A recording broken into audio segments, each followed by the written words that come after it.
आप सुन रहे हैं विविध भारती राष्ट्रीय सेवा, देश की सुरीली धड़कन। कार्यक्रम सखी सहेली बस कुछ ही पलों में। हम इनसे कुछ बात कर रहे हैं, ये अपने में लगी हुई है। फिर पता चला भाई इनके जब कानों पे से इनकी जब जुल्फे हटाई तो देखा कि इन्होंने ईयरफोन अपने कान में लगा रखा है। और लेकिन दीपा जी, मैं बता दूं आपको कि मैं मतलब लगाया हुआ था मैंने कान में ईयरफोन, लेकिन बहुत ही हल्की आवाज कर रखी थी मैंने, ताकि मैं आपकी बात सुन सकूं। और मैंने जान के भी थोड़ा शरारत से नहीं सुनी आपकी बात कि आप मुझे 2 बार 3 बार पुकारे। आप चाह रही थी कि बार बार हम आरती आरती आरती कहें तो भाई हम बार बार आरती आरती बोल सकते हैं, लेकिन ये इतना कान में जो ईयरफोन लगा के रखते हैं, क्या ये ठीक है? ठीक तो नहीं है, इसीलिए तो हम इस विषय को लेकर आए आज। और आज हम इस विषय पे अच्छी तरीके से चर्चा करेंगे और हम चाहेंगे जो हमारे श्रोता हैं, जो सखियां हैं, जो सखा हैं, वो सब भी अपने जो सुझाव हैं, जो अपने विचार हैं, वो हमारे साथ में साझा करें। और साथ ही हम एक और विषय लेकर आए हैं यहाँ पे जी, वो है सखी विशेष के अंतर्गत महिला खिलाड़ी हैं। आज हम एक के साथ में एक फ्री, यानी कि ट्विंस को लेकर आए हैं। क्या बात है, मतलब जुड़वा बहनें हैं। बिल्कुल जुड़वा बहनें, और दोनों है पर्वतारोही। दोनों ही पर्वतों को पार कर चुकी हैं। तो इनका नाम है ताशी और नुंगशी मलिक। इनके बारे में हम बात करेंगे आज जी। और सर्दियों के दिन चल रहे हैं तो जरूर देखो, ये पिछले जो सप्ताहांत गया है, शनिवार रविवार, कुछ ना कुछ तो अच्छा बना होगा। अरे बहुत बढ़िया बढ़िया चीजें बनी हैं शनिवार और रविवार में। बिल्कुल, बल्कि रोज ही बन रही है, क्योंकि सर्दियों में लगता है ना कि अच्छी अच्छी चीजें खाएं। मतलब ऐसे नहीं कि बहुत तली भुनी चीजें हो, बस जो साग वगैरह होते हैं, इस तरह की जो चीजें होती हैं, मटर वगैरह खूब आती है, तो ऐसी चीजें खूब खाने को मन करता है। बिल्कुल। तो आपके घर में क्या खास बना है, आप जरूर बताइएगा। और सिर्फ सखियां ही नहीं, हमें सखा भी बता सकते हैं, और अपनी रेसिपी उन्हें क्या पसंद है, और अपनी रेसिपी हमारे साथ साझा कीजिए। तो हम अपनी बाकी सारी जितनी सखियां हैं, हमारे सखा है, उन्हें बताएं कि ये खास रेसिपी कैसे बनाएंगे ना उसको। बिल्कुल। और देखो, हम देख रहे हैं कि कहीं मन तुम्हारा यहाँ वहाँ भागता रहता है। बिल्कुल, मेरा मन बहका बहका रहता है। अच्छा जी। भाई कहाँ बहकता है ये तो हम जानेंगे जरूर इस गीत को सुनने के बाद। चंचलता है, ये समय थोड़ी देखता है, दिन है या रात है या शाम का समय है, ये तो बस जब भटकने को होता है तो यहाँ वहाँ भटकता ही रहता है ना। वो चाहे रेसिपी के पीछे भागे, चाहे खाने के पीछे भागे, अच्छी अच्छी चीजों के पीछे भागे, या फिर कुछ और करने के लिए कुछ मन में जज्बा ऐसा लड़क के भागे, उस चीज के लिए अपने लक्ष्य की तरफ भागे। मन की चंचलता कई तरीके की हो सकती है, वो हमें सही दिशा की तरफ भी ले जा सकती है और गलत दिशा की तरफ भी। बिल्कुल सही कहा। और अगर बहुत पहले की अगर हम बात करें, थोड़ा कुछ वक्त पीछे जाएं, शायद अपने बचपन में या अपने पिताजी दादाजी के समय में अगर कहीं जाए, तो जब अमीर भी इतने अमीर नहीं होते थे, एकदम अलग थलग हो जाए ऐसे कोई नहीं होता था, और अपने को एक अलग अनोखा मानकर चल दें ऐसा भी नहीं होता था। जब पंगत में आते थे तो सब साथ ही बैठ के खाते थे। मिठाइयों की दुकान पर वही 4-5 प्रकार की मिठाइयाँ होती थी, और बच्चों के लिए ले दे करके वही देखो ना चंद खिलौने हुआ करते थे। बस उन्हीं में वो खुश रहते थे, उसी में खुश रहते थे। दीपा जी, जब बाजार ही नहीं होगा तो करोड़पति भी क्या खरीद लेगा? भाई वही तो खरीदेगा जो बाजार में होगा। बिल्कुल, है ना। तो अमीर से अमीर आदमी भी तब दूरदर्शन पर हफ्ते में 2 बार रामायण, 3 बार चित्रहार या 9 बार समाचार नहीं देख सकता था, क्योंकि आते ही नहीं थे। बिल्कुल सही। जब आएंगे नहीं तो आप कैसे देखेंगे? तो देखें तो उस जमाने में तकरीबन सभी एक जैसे ही थे। बिल्कुल। और देखो ना, सभी साइकिल ही चलाते थे, है ना। और कोई होगा जो स्कूटर पे चलता होगा। घर में टीवी टेलीफोन भी हर एक के घर में नहीं हुआ करते थे। और फ्रिज तो मतलब ऐसा होता था, भाई ये कोई खास चीज है, मतलब ये तो बिल्कुल ऐसी चीज है कि हर एक के पास नहीं होती, और जिनके पास है वो तो ऐसा लगता था कितने बड़े हैं ये लोग। और एक कपड़ों को हम सालों साल पहन लेते थे और चलाते रहते थे। और वही कपड़ा, अगर स्कूल की यूनिफॉर्म तो देखिए ना, बड़े भाई ने पहना, छोटे भाई ने भी पहना, बड़ी बहन ने पहना, तो वही वाला यूनिफॉर्म छोटी बहन ने पहन लिया। और उसके मतलब घिस जाने के बाद भी मतलब वो फट भी जाए तो भी अब उसको एकदम नहीं कि फेंक दें, उसके भी झोले तैयार हो जाते थे। सही बात है ना। तो चप्पले भी चिंदी होने तक घिसी जाती थी कि मतलब अब कोई चीज फेंकिए मत, उसको वेस्ट मत करिए। कोई लाट साहब तो था नहीं, सब जिंदगी के कारखाने में मजदूर की तरह थे। जैसा जीवन सबका एक जैसा ही था। जीवन संघर्ष है ऐसा तब नहीं लगता था उस समय, जैसा कि अब लगता है। बिल्कुल। उस समय दुनिया ऐसे लगता है कि बहुत छोटी सी है, समय हमारे पास इतना था कि बस काटे नहीं करता था दोपहर, और पढ़ने को अगर हमें एक नॉवेल मिल गया, एक उपन्यास मिल गया, तो हमारी चांदी हो गई, बस उसमें लगे रहेंगे जब तक उसे खत्म नहीं कर देंगे। बिल्कुल सही बात है। यानी कहने का मतलब है कि उस वक्त तो कभी नहीं लगा कि ये मुश्किल के दिन है, लेकिन है ना, लेकिन मुश्किल के दिन तो ये आज के हैं जो समझ ही नहीं आते, इसके मायने भी नहीं बूझते। जैसे हिरन कैसे दिन भर यहाँ वहां डोलता है, कहीं एक जगह नहीं बैठता, उसकी प्यास भी नहीं कभी मिटती, कोई नहीं जानता कि किसको क्या चाहिए, कुछ इस तरह की आज की हमारी जिंदगी हो चुकी है। बिल्कुल। और उस समय अगर कोई फिल्म चल रही है कहीं किसी के घर में, तो सब वहीं पे मतलब दरी बिछा के बैठ जाते थे, सब इकट्ठे हो जाते थे, अड़ोस पड़ोस के बच्चे सब एक जगह बैठ के देखने लगते थे, और इतनी ज्यादा हमें सूचनाएं भी नहीं थी। वैसे जैसे न्यूज आजकल 24 घंटे चलती रहती है, ऐसा कुछ नहीं था, है ना। उसके लिए हमें पुस्तकों को पढ़ना पड़ता था, किताबों को, और हमें किताबें लेने के लिए लाइब्रेरीज में जाना पड़ता था, या किसी के पास ऐसा हो तो वो हमें जैसे किराए पे ले ली किताबें, ऐसे पढ़ सकते थे। तो चीजें बहुत सरल थी, कहने का मतलब है। और इतने बड़े नहीं थे हमारे सपने कि हम पता नहीं बहुत बड़ी बड़ी चीजें के बारे में सोचें कि एसी होना चाहिए, पर्सी होना चाहिए, वो होना चाहिए, ऐसा नहीं था उस समय। और बच्चे भी छुपन छुपाई खेल रहे हैं, या कुछ इस तरह के छोटे मोटे खेल खेल रहे हैं, रेडियो सुन रहे हैं, है ना। और कुछ बच्चे ऐसी जो जैसे गिल्ली डंडा होता था, है ना, टायर दौड़ाना होता था, ये सब इस तरीके की छोटे मोटे खेल खेलते थे, और उसमें खुश रहते थे, और उसी में खुश रहते थे। अब अगर ये इस आधुनिक युग से इसकी तुलना की जाए अगर आरती, तो उस समय की दीनता और अभाव में भी देखो ना कितना सुख लगता था। बिल्कुल कम होता था लेकिन बहुत सुख लगता था, और एक अलग ही प्रकार का संतोष भी लगता था। लेकिन आज के समय में मन को बहुत सारे विकल्प चाहिए, और बहुत सारे विकल्प उपलब्ध भी हैं। बिल्कुल। तो खुद को भर पाना या उलझाना या अनिर्णय में कहीं रहना ना कि हम ये करें या ये करें, अरे ये भी तो है, वो भी तो है। भाई एक छोटी सी चीज, अगर हम एक ड्रेस भी खरीदने जानी है ना, तो बाजार में तो है ही, ऑनलाइन में भी इतने सारे विकल्प हैं कि हम एक सोचते हैं कि हम ये कलर का लेंगे, उस कलर में 20 आपको उसमें ऑप्शंस दिख जाएंगे, और फिर मन कहीं उलझ के रह जाता है। बिल्कुल। और देखिए हमारी ज़रूरतें अगर देखा जाए तो इतनी नहीं है जितना हमने, अगर हम अपनी ज़रूरतों को कंट्रोल में रखें तो ऐसा नहीं कि हम इस चीज़ के बिना हमारा काम नहीं चलेगा। लेकिन ये बस ये है ना, मन को बांधना ज़रूरी है बस।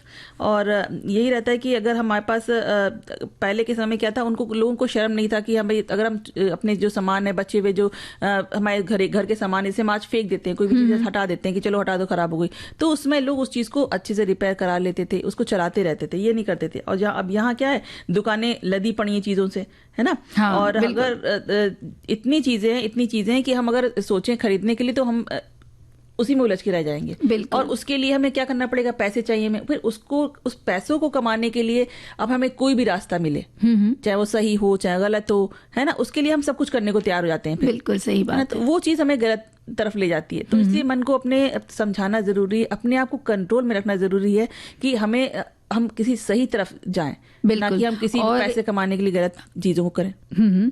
तो देखो एक ये संदेश आया है, ये कहता है कि मन को बांधना जरूरी है क्योंकि ये एकाग्रता, उत्पादकता और मानसिक शांति के लिए आवश्यक है। ये हमें भटकाता है, तनाव, चिंता और अनावश्यक विचारों में फंसाता है, जिससे जीवन में महत्वपूर्ण कार्यों को और आध्यात्मिक उन्नति में बाधा आती है। जबकि शांत मन हमें जीवन में सफलता, प्रेम और संतुलन प्रदान करता है। एक और ये संदेश है, ये कहता है कि चंचल मन को नियंत्रित करना आसान नहीं होता है। ये अगर एक जगह स्थिर नहीं रहता, हमेशा कल्पनाओं की दुनिया में भटकता रहता है। मन अगर चंचल स्वभाव का है तो उसमें कई प्रकार के विचार आते रहते हैं, जिस कारण व्यक्ति अपने लक्ष्य को साध नहीं पाता, जिससे उसका स्वभाव भी कभी चिड़चिड़ा हो जाता है। चंचल मन को नियंत्रित करने के लिए एकमात्र उपाय है ध्यान लगाना और एक निश्चित लक्ष्य को साधना, जिससे चंचल मन पर एक काबू आ जाए। और समझो उसने दुनिया, और जिसने काबू पा लिया, समझो उसने दुनिया की हर चीज को पा लिया है। तो भाई बिल्कुल सही कहा आपने कि ध्यान लगाना, योग करना या ध्यान योग में जाना, ये आपके चंचल मन को बहुत स्थिरता के भाव में लेकर आता है। और जब भी आपको ऐसा लगता है कि कई सारे विकल्प है, तो सच में जैसे संदेश कह रहे हैं, वो कहते हैं कि आप आंख बंद करके बैठ जाइए और गहरी सांस लें और छोड़ें, और फिर उस पर चिंतन मनन करें। मान लीजिए कि 10 विकल्प है, तो 10 में से आप देखते जाएंगे कि एक एक एक एक करके बाहर निकलते जा रहे हैं। हाँ, कि अगर 10 हरे कलर का कोई ड्रेस है तो इसमें ये चीज़ है तो इसको हटा दिया जा सकता है, उसमें फला चीज़ की कमी लग रही तो उसे हटा दिया जा सकता है। इस तरह से शांत मन रखना बहुत ज़रूरी है, और शांत मन को रखने के लिए ध्यान लगाना या प्राणायाम करना बहुत ज़रूरी है। और एक संदेश आया है कि कहते हैं कि मनुष्य का मन बहुत बड़ा जादूगर है, वो एक महान चित्रकार भी है। मन ही ब्रह्म शक्ति का तत्व है, वही संकल्प का साधन है, क्योंकि मन के बिना संकल्प नहीं होता और संकल्प के बिना सृष्टि नहीं। मन को समझना सहज नहीं है, क्योंकि मन क्षण क्षण बदलता रहता है, इसलिए मन को चंचल कहा गया है। मन चाहे तो क्षण में अनंत योजनाओं की दौड़ लगाकर आ जाए, चाहे तो किसी प्रिय वस्तु को प्राप्त कर शांत मौन स्थिति में बैठा रहे। मन को बांधने के लिए अपनी आवश्यकताओं को निरंतर कम करना बहुत जरूरी है। और एक और उन्होंने श्रोता ने एक और भेजा है संदेश, जो कहते हैं कि अलादीन को एक चिराग मिला था, उसे घिसने तब पर एक जिन सामने आ गया। उसने आते ही कहा, क्या हुक्म है मेरे आका? जो भी काम बताओ वो तुरंत कर देता था। अब अलादीन परेशान हो गया कि वो जिन को क्या काम बताए, मेरे सारे काम कर दिए। तो उसने एक संत से निवारण पूछा। संत ने कहा, एक लंबा सा खंबा आंगन में लगा दो, जब जिसके पास कोई काम ना हो तब उसमें इसे चढ़ने उतरने का काम दे दो। इस तरह उसे जिन से छुटकारा मिल गया। हमारे संत भी यही कहते हैं कि मन पर काबू करना बहुत कठिन है, उसे हर समय कोई ना कोई काम देना जरूरी है। अगर कोई काम ना हो तो वो हमें परेशान करता ही रहेगा। यानी कि आप खाली मत बैठिए, कुछ न कुछ करते रहिए। अपने मन को कहते हैं ना, खाली दिमाग शैतान का घर, तो उसको शैतान का घर मत बनने दीजिए। और एक ये और संदेश पढ़ लेते हैं। ये कहता है कि इस चंचल मन को बांधना बहुत जरूरी है, क्योंकि ये एकाग्रता, शांति और सही दिशा में आगे बढ़ने से रोकता है, जिससे काम, क्रोध, भय जैसी नकारात्मक भावनाएं आती हैं। हमें योग, ध्यान, प्राथमिकता तय करना, मनन और विचारों को व्यवस्थित करके जैसे उपायों से नियंत्रित किया जा सकता है, जिससे जीवन में सफलता और कल्याण मिलता है। अभी सबसे अधिक मन चंचल होता है तो मोबाइल, यूट्यूब और रील देखने पर, तो इस पर लगाम लगाना बेहद जरूरी है। और उसके लिए ईयरफोन का प्रभाव, इसके कानों का पर भी दुष्प्रभाव भी ये डाल रहा है। तो ये आगे की भी बात हमें बता रहे हैं कि भाई देखिए, मोबाइल और यूट्यूब या जो भी जिस तरह का सोशल मीडिया का जो उपयोग है वो कम करना बहुत ज़रूरी है। थोड़ा बाहर निकलना चाहिए, थोड़ा बगीचों में जाए, है ना, थोड़ा टहलना करें, थोड़ा सैर, और भी बहुत सारी चीजें जो आप कर सकते हैं। जरूरी नहीं है आप हर समय आप ये सोचें कि मैं ये खरीद लूँ, वो खरीद लूँ, या अब मतलब कुछ अच्छी चीज, आप कुछ ऐसा प्रोडक्टिव, कुछ उत्पादक वाला काम ऐसा कर सकते हैं। कुछ रेसिपी जैसे बनाने लग जाइए, है ना, या अपने लिए कोई एक बिजनेस आपने शुरू करना, अगर अपने कोई आपकी हॉबी है तो आप उसको काम में लाइए, है ना, उस पे आप काम करिए, ताकि आप कुछ ना कुछ अपने लिए और अपने देश के लिए और अपने समाज के लिए कुछ कर सकें। आप ऐसा काम कर सकते हैं, लोगों की सहायता कर सकते हैं। तो ये चीज होती है ना, मन की चंचलता आपको जब सही तरफ ले जाती है।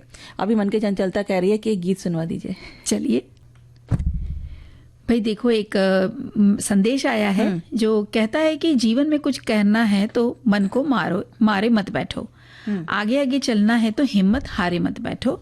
चलने वाला मंजिल पाता, बैठा पीछे रह जाता है, ठहरा पानी सड़ने लगता, बहता निर्मल रहता है। पाँव मिले चलने के खातिर, पाँव पसारे मत बैठो, आगे आगे चलना है तो हिम्मत हारे मत बैठो। तेज दौड़ने वाला खरहा 2 पल चलकर बैठ गया, धीरे धीरे चलकर कछुआ देखो बाजी मार गया। चलो कदम से कदम मिलकर, दूर किनारे मत बैठो, आगे आगे चलना है तो हिम्मत हारे मत बैठो। बहुत अच्छा लिखा है। और दीपा जी एक और इन्होंने, श्रोता ने लिखा है, कमेंट दिया है, लिखती हैं कि बिल्कुल सही कहा है आपने, लंबा चौड़ा परिवार, भाई बहन, माँ बाबा, आजी, ऐसा नहीं कि सब चीज़ हमारी पूरी ही होती थी, अभाव भी रहता था, पर बड़ा ही आपस में परस्पर प्रेम रहता था भाई बहनों में भी। अगर किसी एक ने गलती की तो सारे उसकी गलतियों को छुपा जाते थे और डांट सबको पड़ती थी। और एक श्रोता जो लिखते हैं कि हमारे बचपन में एक आना 2 आना चलते थे, 2 आने दादाजी रोज खर्च देते थे, जिसके दोना भरकर खोपरा पाक सेव आती थी। क्या बात है। तो उन्होंने अपनी जो यादगार सुनहरे पल है वो हमारे साथ साझा किए। और देखो ना, अगर मन अगर इस तरह से चंचल होता और यहाँ वहाँ भटकता होता, तो हमारी जो दोनों पर्वतारोही बहनें हैं, ताशी और नुक्शी मलिक, वो क्या जो उन्होंने जो हासिल किया है, जो पाया है, वो जीवन में पा पाती? बिल्कुल नहीं, है ना। तो ताशी और मुंशी का इनके बारे में हम और जानते हैं कि इनका जन्म कहाँ हुआ। हरियाणा के सोनीपत जिले में एक भारतीय सेना अधिकारी कर्नल वीरेंद्र सिंह मलिक और उनकी पत्नी अंजू थापा के घर हुआ था। कर्नल मलिक के भारतीय सेना से सेवानिवृत्त होने के बाद उनका परिवार देहरादून चला गया था। इनके नाम भी बहुत सुंदर, नाम में जो है अर्थ बहुत अच्छा है। अब नाम ऐसा लगता है ना, ताशी और नुंगशी, ये कैसे नाम है, लेकिन बहुत सुंदर नाम है। देखिए, ताशी ये एक तिब्बती शब्द है जिसका अर्थ होता है शुभकामना, और नुंगशी ये मणिपुरी शब्द है जिसका अर्थ है प्रेम। बहुत ही सुंदर है। और ताशी और नुंगशी ने मध्य प्रदेश, उत्तर प्रदेश, उत्तराखंड, तमिलनाडु, केरल और मणिपुर राज्यों के कई स्कूलों में पढ़ाई की, मतलब पूरा उन्होंने देश ही घुमा हुआ है। और 2013 में उन्होंने सिक्किम मणिपाल यूनिवर्सिटी से उन्होंने पत्रकारिता और जनसंचार में स्नातक की पढ़ाई पूरी की। उनके पास यूनाइटेड स्टेट्स के स्कूल ऑफ इंटरनेशनल ट्रेनिंग से शांति और संघर्ष समाधान में सर्टिफिकेट भी है। और साथ ही साल 2015 में इन बहनों ने न्यूजीलैंड से खेल और व्यायाम में स्नातक की उपाधि भी प्राप्त की थी। और 2010 में उन्होंने नेहरू पर्वतारोहण संस्थान में प्रशिक्षण लिया और मई 2013 को उन्होंने माउंट एवरेस्ट को फतेह किया। और ऐसा करने वाली वो पहली जुड़वा बहनें बन गई। वो 7 समिट्स को पूरा करने वाली पहली महिला जुड़वा भी हैं। क्या बात है। और उन्होंने 9 Guinness world records, 7 Limca book of records, अपनी चढ़ाई के कारनामों के लिए नारी शक्ति पुरस्कार, और 2020 में ये मिला। और महिला सशक्तिकरण के लिए सेवाओं को मान्यता देने वाली महिलाओं के लिए भारत का सर्वोच्च नागरिक सम्मान तेंजिंग नोर्गे राष्ट्रीय साहसिक पुरस्कार, और इस तरह के कई उनको पुरस्कार हासिल हुए हैं। बिल्कुल। और जब वो महज 19 वर्ष की थी और तब तक उन्होंने देहरादून में नेहरू पर्वतारोहण संस्थान में 2 पाठ्यक्रम समाप्त कर लिए थे। लेकिन उनकी माँ इस बात पर चिंतित थी, लेकिन उनके औपचारिक प्रशिक्षण को पूरा करने और माँ को समझाने के बाद उन्होंने माउंट एवरेस्ट जैसे ऊंचे शिखर पर जाने का फैसला किया। जी बिल्कुल सही कहा। और साल 2013 में महज 21 साल की उम्र में इन दोनों बहनों ने माउंट एवरेस्ट फतेह करने वाली पहली महिला जुड़वा बहनों का खिताब इन्होंने जीता। वास्तव में ये उनकी सबसे बड़ी उपलब्धियों में से एक है। ताशी और नुंगशी विश्व की पहली जुड़वा बहनें बनी जिन्होंने 7 शिखर, यानी जो प्रत्येक महाद्वीप की सबसे ऊंची चोटियां हैं, उनकी चढ़ाई की। और 15 जुलाई 2015 को केवल 2 वर्षों में एक्सप्लोर्स गेम्स स्लैम ये भी उन्होंने पूरा किया। बिल्कुल। और 2 बहुत ही कम समय होता है, 2 साल जी। इसमें इतनी 2 साल में इन्होंने एक्सप्लोरर से जो ग्रैंड स्लैम जो इन्होंने पूरा कर लिया था। और इस सूची में शामिल होने वाली ये इकलौती भारतीय भी हैं। साथ ही इन्होंने उत्तरी ध्रुव और दक्षिणी ध्रुव तक स्कीइंग भी की है। और सितंबर 2019 में नुंगशी और ताशी ने विश्व की सबसे कठिन दौड़ इको चैलेंज फिजी में भारतीय खुखरी योद्धाओं का नेतृत्व किया। और एवरेस्ट की चढ़ाई के लिए उन्होंने कई तरह की ट्रेनिंग्स ली, जिसमें योग और मेडिटेशन भी शामिल था। क्या बात है। और दोनों बहनों को डांस में यानी नृत्य में भी गहरी रुचि है। उन्होंने दक्षिण भारतीय शास्त्रीय नृत्य, पंजाबी डांस और सालसा भी सीखा है। साथ ही एथलेटिक्स में भी उनकी बहुत रुचि है, जिसके चलते उन्होंने 100, 200, 400 मीटर दौड़े, रील दौड़, शॉट पुट, ऊंची कूद, बाधा दौड़ और डिस्कस थ्रो में कई पदक जीते हैं। बिल्कुल। और टेबल टेनिस, बास्केटबॉल और बैडमिंटन खेलने में भी उन्हें बहुत रुचि है। बिल्कुल। और ये जो रिले दौड़ में इन्होंने कई सारे उनको पुरस्कार भी मिले हैं। और दोनों बहनों ने एक दूसरे को हमेशा मोटिवेट किया और आगे बढ़ती गईं। वो दोनों एक दूसरे का सबसे बड़ा सपोर्ट भी बनी। साल 2015 में दोनों बहनों ने नुंगशी और ताशी फाउंडेशन की शुरुआत की। ये उन महिलाओं को सहारा देने के लिए था जो बाहर निकलकर आगे बढ़ना चाहती हैं। बिल्कुल। उन्होंने बहुत सी वेब सीरीज के जरिए महिलाओं को हमेशा मोटिवेट किया और आगे बढ़ने का प्रोत्साहन दिया। महिलाओं के लिए किए गए अथक प्रयासों के लिए उन्होंने राष्ट्रपति रामनाथ कोविंद ने नारी शक्ति सम्मान से उन्हें सम्मानित किया था, इस पुरस्कार से। साथ ही उन्हें तेंजिंग नोर्गे राष्ट्रीय साहसिक पुरस्कार, जो कि उन्हें 2015 में मिला, और Leif Erikson young explorers award ये 2016 में भी उन्हें इस पुरस्कार से सम्मानित किया गया है। तो बहुत ही प्रेरक हैं ये दोनों जुड़वा बहनें। और दोनों ने एक साथ ही मतलब जन्म लिया और एक साथ देखिए कितनी ऊंचाइयों को छुआ है, हर पर्वत को पार किया है। बिल्कुल। और देखिए ना, ये दोनों बहनें ये बताती हैं कि जीवन में कितनी भी कठिनाइयां आए या कितने भी मुश्किलात आपके सामने आए, अगर आपका लक्ष्य बिल्कुल सामने आपको दिखाई दे रहा, आपका मन कहीं चंचल होकर के भटक नहीं रहा है, तो आप जरूर अपने लक्ष्य तक पहुंचेंगे। क्योंकि इस तरह से पर्वत चढ़ना कोई आसान बात थोड़ी है। है ना। तो एक संदेश सुन लेते हैं पहले। विविध भारती पर हर रोज दिन में 1 बजे विविध भारती की गीत माला आपके साथ। जन्म जन्म का साथ है तुम्हारा। इस कार्यक्रम में हर पायदान पर होगी आपकी भागीदारी। हम और तुम, तो हम और आप पिरोएंगे गीतों की इस माला के मोती साथ साथ। हम साथ साथ हैं। जुड़े रहिए हमारे साथ विविध भारती के फेसबुक पेज पर। विविध भारती की गीत माला हर रोज दिन में 1 बजे। विविध भारती, आपका जीवन संगीत। और एक अंतराल का वक्त हो गया है आरती, तो अंतराल के बाद हम फिर से आते हैं अपने कार्यक्रम में।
अंतराल के बाद हम फिर आ चुके। कार्यक्रम है सखी सहेली, और हम यहाँ देख रहे हैं आरती का मन कुछ चंचल हो रहा है, कुछ यहाँ वहाँ की बातें करने का मन कर रहा है। इन्हें हम समझाते हैं, तब तक आप सुनिए ये। अच्छा, मेरी बात नहीं सुननी ना आपको बस। चलिए हम बाद में बात करते रहेंगे, जब तक श्रोता गाना सुनते हैं तक हम लोग बात करते रहेंगे। क्या हम इसकी हर बात मानेंगे?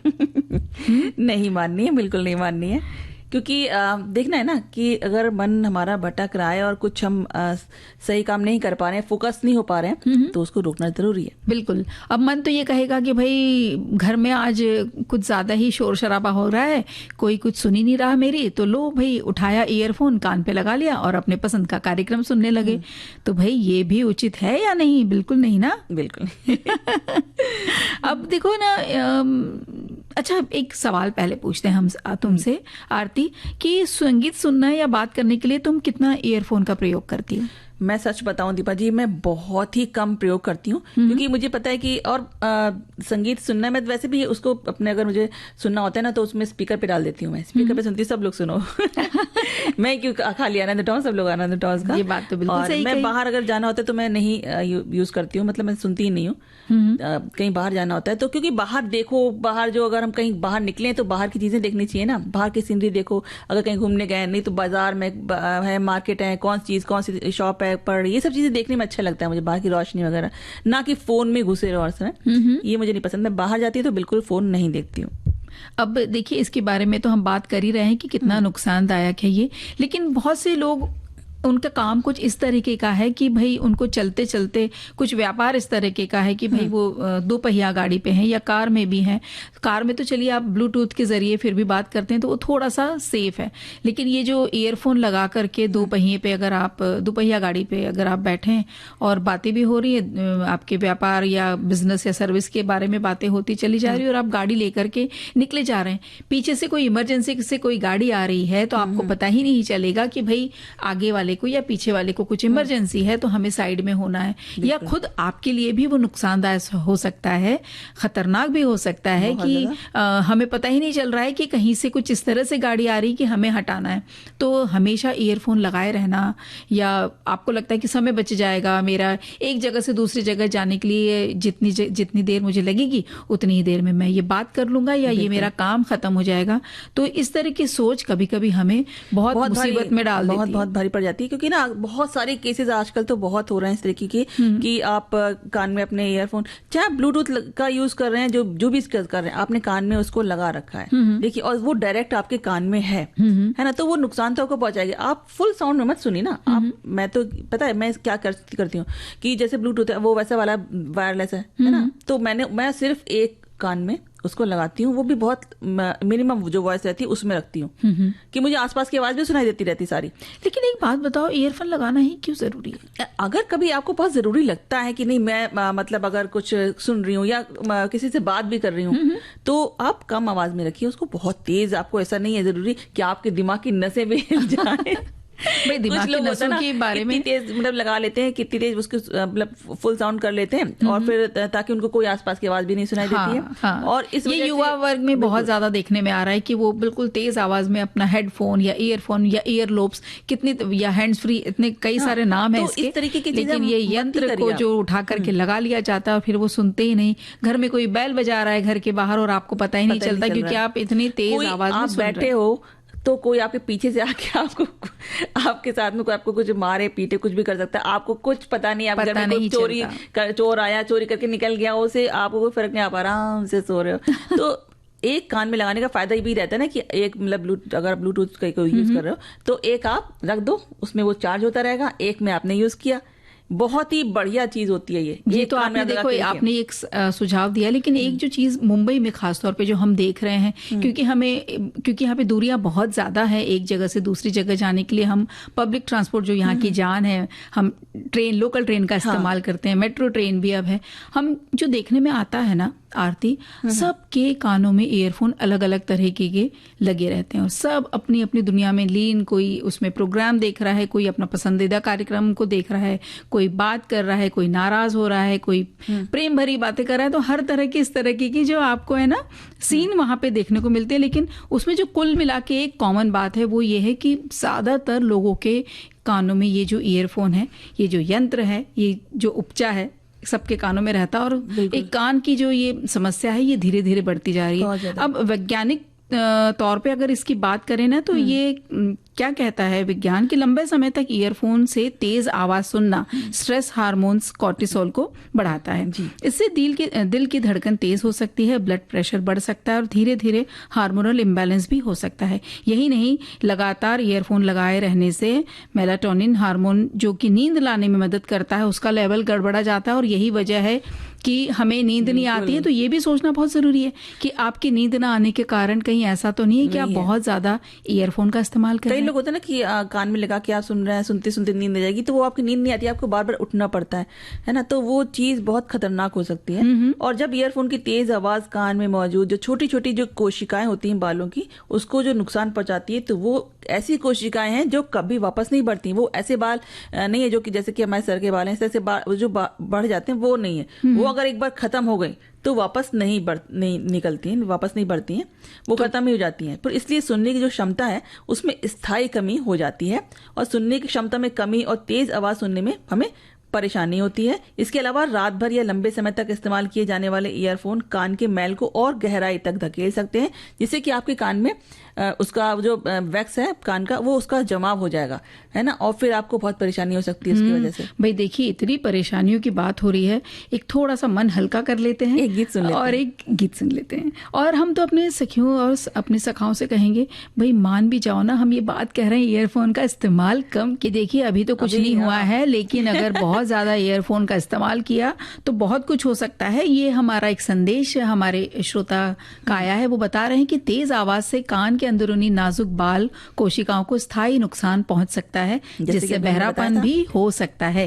कान में नमी और गर्मी से बैक्टीरिया और फंगस पनपते हैं, जिससे खुजली, दर्द और मैल जमने की समस्या होती है। इसलिए लगातार आवाज से दिमाग को आराम नहीं मिलता, जिससे तनाव, चिड़चिड़ापन और नींद की समस्याएं नींद की समस्या यानी कि अनिद्रा भी हो सकती है। बिल्कुल।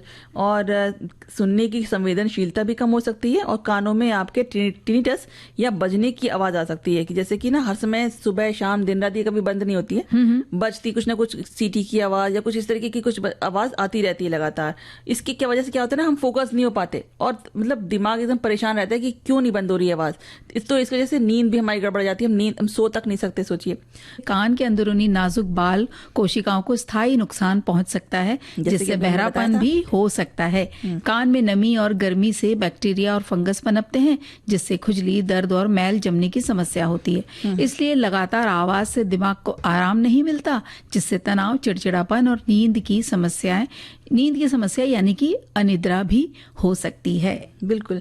और सुनने की संवेदनशीलता भी कम हो सकती है और कानों में आपके टिनिटस या बजने की आवाज आ सकती है कि जैसे कि ना हर समय सुबह शाम दिन रात ये कभी बंद नहीं होती है, बजती कुछ ना कुछ सीटी की आवाज या कुछ इस तरीके की कुछ आवाज आती रहती है लगातार। इसकी क्या वजह से क्या होता है ना, हम फोकस नहीं हो पाते और मतलब दिमाग एकदम परेशान रहता है कि क्यों नहीं बंद हो रही है आवाज। तो इस वजह से नींद भी हमारी गड़बड़ जाती है, हम सो तक नहीं सकते। सोचिए तो। और विशेषज्ञों का तो कहना है कि लंबे समय तक तेज आवाज में हेडफोन लगाकर सुनने से बच्चों और किशोरों में जीवन भर के लिए सुनने की क्षमता में कमी आ सकती है, क्योंकि अत्यधिक शोर के कारण सुनने की क्षमता में मामूली कमी भी बोलने और भाषा के विकास में देरी का कारण भी बन सकती है। और साथ ही तेज आवाज के संपर्क में आने से कानों में लगातार या रुक रुक कर बजने, भिनभिनाने या गूंजने जैसी आवाजें सुनाई दे सकती हैं। तो और विशेषज्ञों का तो कहना है कि लंबे समय तक तेज आवाज में हेडफोन लगाकर सुनने से बच्चों और किशोरों में जीवन भर के लिए सुनने की क्षमता में कमी आ सकती है, क्योंकि अत्यधिक शोर के कारण सुनने की क्षमता में मामूली कमी भी बोलने और भाषा के विकास में देरी का कारण भी बन सकती है।